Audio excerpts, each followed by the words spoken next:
Ya Buenas está. tardes, querido Julio, a ti y a tu auditorio. Gracias, doctora. Bueno, pues estamos en momentos en los cuales, entre otros temas, insisto, se está hablando de la posibilidad de que sea liberada conforme a derecho, es de suponerse, la señora Rosario Robles Berlanga.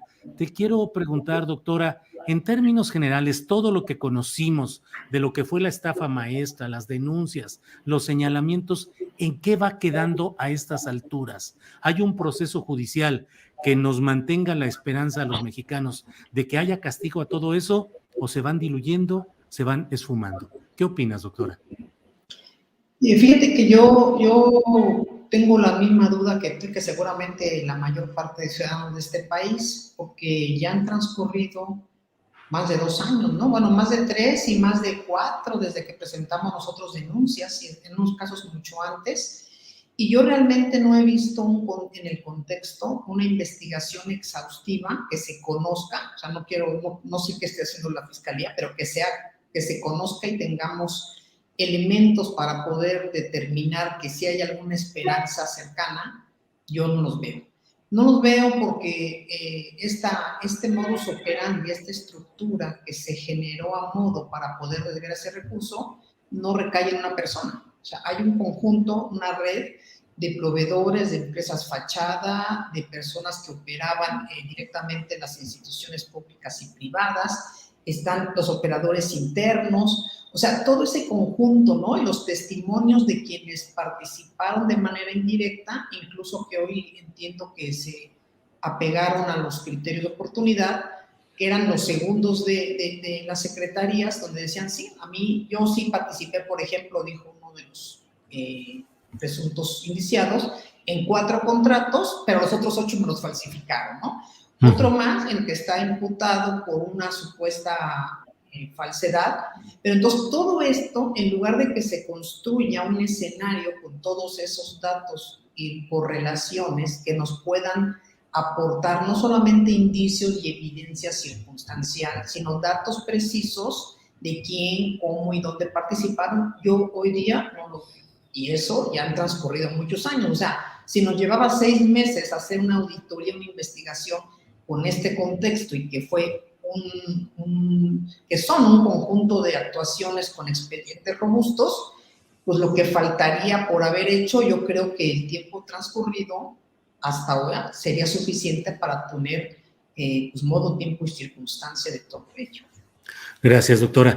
Ahora, en el caso específico de Rosario Robles Berlanga, sin prejuzgar, desde luego, pero teniendo a la vista lo que se ha documentado y se ha fundamentado, la acusación específica hacia ella, eh, ¿te parece que fue lo suficiente para buscar justicia o fue una acusación menor, no sé si incluso hasta ínfima, de la cual finalmente ha habido todo este apresamiento, este encarcelamiento, sin que hubiera más que como elemento incriminatorio lo de la presunta credencial de manejo falsa, lo cual implicaría un domicilio extra, lo cual facultaría a pensar que podría intentar una fuga? Pero es decir, la manera como se enderezó esta demanda contra la señora Robles Berlanga, ¿te pareció la adecuada conforme a la dimensión de lo planteado o también fue una demanda en sus términos menores respecto al daño causado?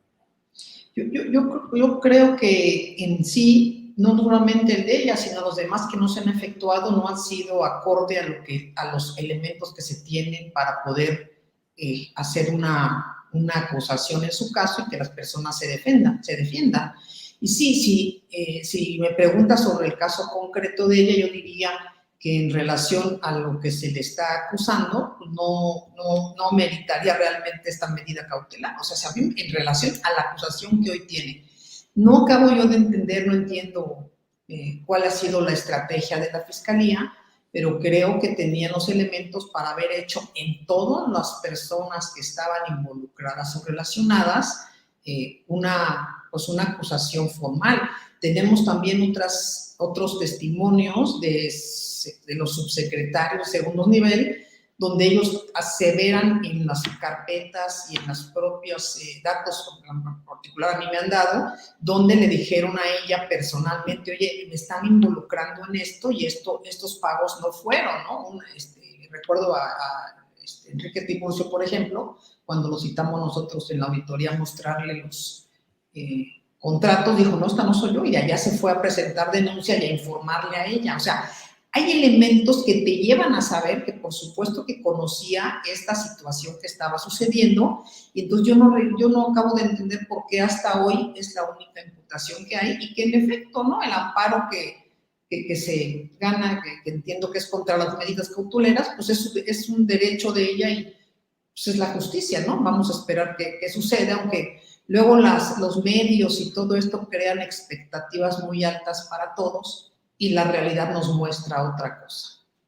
Doctora, tú has actuado con base en datos, en evidencias, en documentos, y eso es correcto. Pero te pregunto, en tu fuero interno, casi con ese detective que luego llevamos algunos de los que andamos en estas indagaciones y el periodismo y la fiscalización, ¿qué has pensado? ¿En qué se usó ese dinero? ¿Realmente solo para actos de corrupción personal o grupal, para financiamiento electoral, para otro tipo de proyectos? ¿Qué te dice tu detective interno? Pues más que el detective interno, ¿qué me dice la evidencia que se recopiló, más los indicios y testimonios y que son públicos y que a partir de esta toda correlación de hechos, me dice que hubo beneficios personales, pero no solamente del grupo que estaba operando en estas instituciones, ¿no? Sino porque hubo un reparto, hubo titulares de las instituciones educativas y de los órganos de comunicación social de los estados, que incluso documentamos que hicieron sus propias empresas y se mandaron su lanita, ¿no? Otros les tocaron unos carros y yo creo que para mí el 95% se lo quedaron el grupo y un grupo de la alta estructura, ¿no? Los jefes de ellos que estaban operando y bueno, donde ahí señalan también a varios oficiales mayores y otras instancias. Por eso a mí sí me llama mucho la atención que no tengamos un mayor avance realmente en estas investigaciones. O sea, sí no creo, aunque nos quedamos después con esa idea de que a las campañas, porque nadie hace tanto para que se vayan las campañas. Sí son, creo, dineros privados. Por ejemplo, hay muchas instituciones que no se auditaron, ¿no? Que se detuvieron por el propio señor que cobra en la Auditoría Superior, y esos rectores que estaban en esas situaciones ni siquiera están en ninguna carpeta y no hay nada, y se llevaron 20 millones, 40, bueno, y no nada más para ellos, porque una parte quedaba a esa institución y otra la cobraban las empresas fachada. Entonces, por supuesto que salpican hacia arriba, pero no a campañas, porque tú te das cuenta cuando en campañas a las personas les quedan a deber de los sueldos, no les pagan, y bueno, el tema es que a lo mejor tendríamos que preguntarnos cómo es que viven todas estas personas, ¿no? Que han estado en puestos públicos sin volver a trabajar nunca más. Y bueno, la respuesta está ahí. Es cómo viven, cómo se dan lujos, y es que utilizaron, porque lo ha permitido un sistema de corrupción en este país, esos privilegios y estos incentivos perversos en los cuales no hay castigo. Entonces, si hubiera algo para campañas, se ha dado tanto de los partidos políticos, no solamente en prerrogativas, lo que manejan en las cámaras, y aparte, digo, lo que sabemos todos, pero no se comprueba fehacientemente, lo que a cada gobierno, a gobernador le exigen y que tiene que aportar, esa es la otra parte. Entonces, todos suman y esta lana, para mí, se fue a las bolsas de varios de los que estuvieron involucrados, cada quien en un nivel de porcentaje.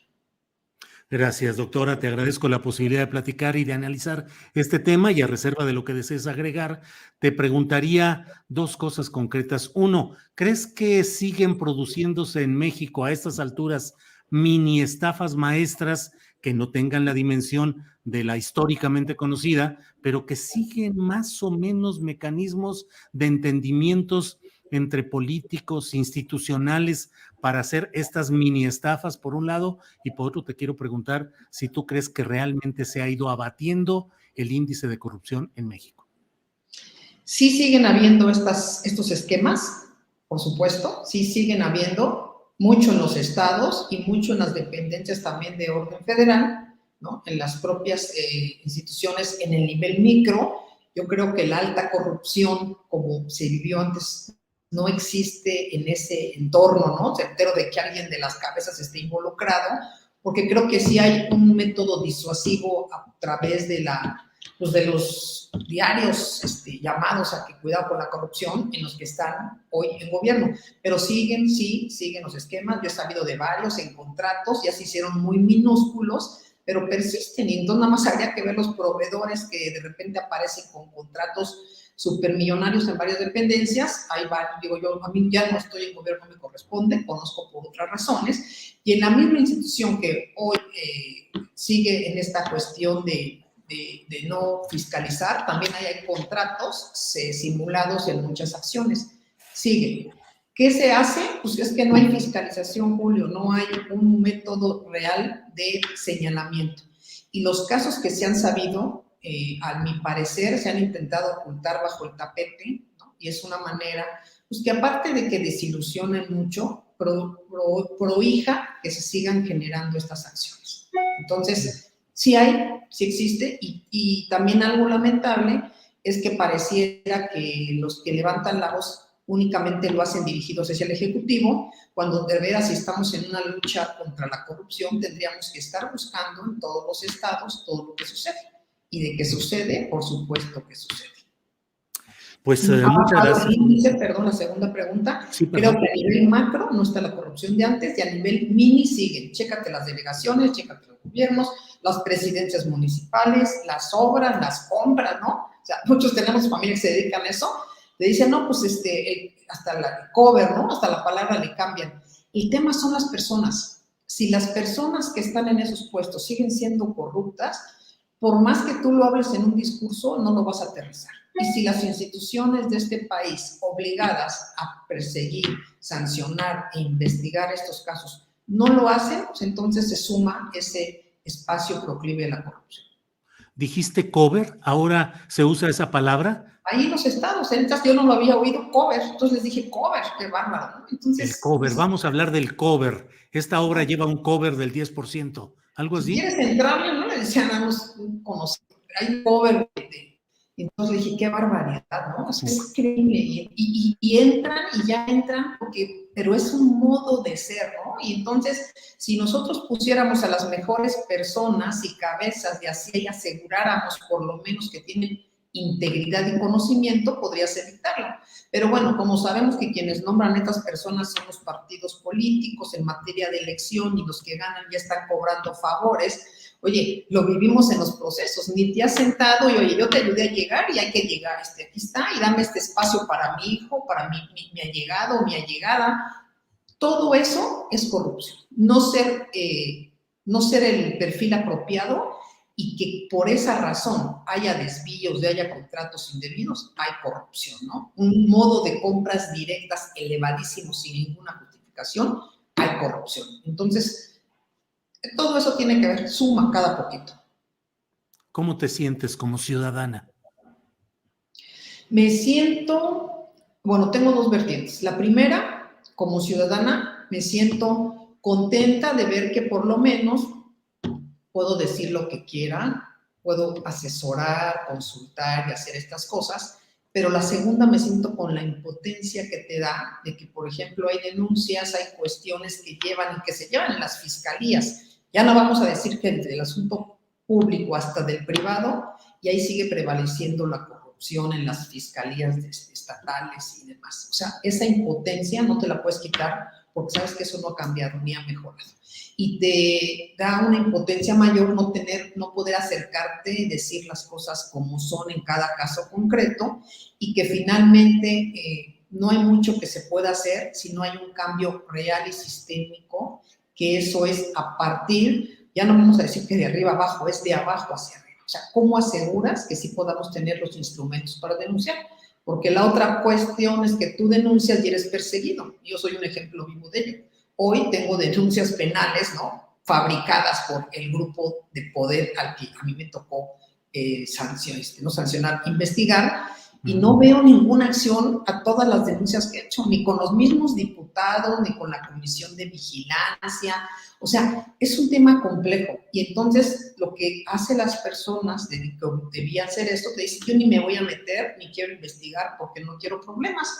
Ujú. Y a lo mejor tienen razón, Julio, porque Sí. nadie quiere problemas en la vida. Entonces, imagínate tener estos temas sobre la mesa diario. Eso es algo que requerimos ahí, unión, requerimos solidaridad, pero no una solidaridad verbal, una solidaridad de quienes están obligados como titulares de las instituciones a asegurarse que todo camine y que todo se haga de manera correcta, ¿no? Y a quitar cotos de poder.